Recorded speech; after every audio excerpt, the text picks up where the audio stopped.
என்னடா பார்க்க கூட மாட்டேங்கிறாளுங்க. பாக்குற மாதிரியா இருக்கு உங்க தலையெழுத்து. இல்லண்ணே அதுங்களை சொன்னேண்ணே. ஏண்டா ஒருவேளை பர்சனாலிட்டி கம்மியா இருக்கணும். பர்சனாலிட்டியே இல்லையா? அதானே. இல்லண்ணே இல்லண்ணே என்ன இப்ப இத பாருங்கண்ணே, இந்த காலத்து பொண்ணுங்கெல்லாம் அழகுக்கு மயங்குறது இல்ல, உள்ள இருக்கிற திறமைக்கு தான் மயங்குதுங்க. எதை சொல்ற? சச்சின் அழகா? சச்சினா? சச்சின் டெண்டுல்கர்னா கிரிக்கெட் பிளேயரு. அவர் ஆடுற ஆட்டத்துக்கு ஆடியன்ஸ் அப்படியே ஆடி போல. அதை விடுங்க. ஏஆர் ரகுமான் அழகா? இவ்வளவு பெரிய முடிய வச்சுட்டு திரியுறாரு. அவருடைய மியூசிக்கு எல்லாரும் தாளம் போடல.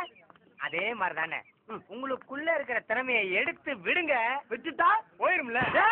இல்லண்ணே உலகம் ஃபுல்லா உங்களை பத்தி தெரியுமே அப்படின்னு சொல்ல வந்தேன். அதானே பார்த்தேன். இப்ப யாருன்னு காட்டுறா நானு.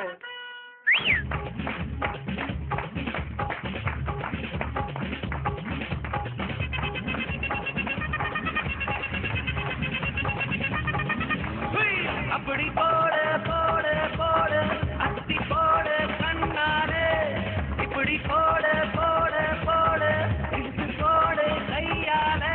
உன்னோட ஊருக்கு உப்பு மூட்டை ஏறிக்கிற உன்னோட கண்ணப்பதி கண்ணாமூச்சி ஆடவரே இந்த நட போதுமா, இன்னும் கொஞ்சம் வேணுமா? என்னது இது? மூமெண்ட்ஸ். என்ன மூமெண்ட்? கில்லி. எனக்கேவா? சம்பந்தப்பட்டவன் தானே ஆட முடியும். அடுத்துறவா அடக்கி வாசினா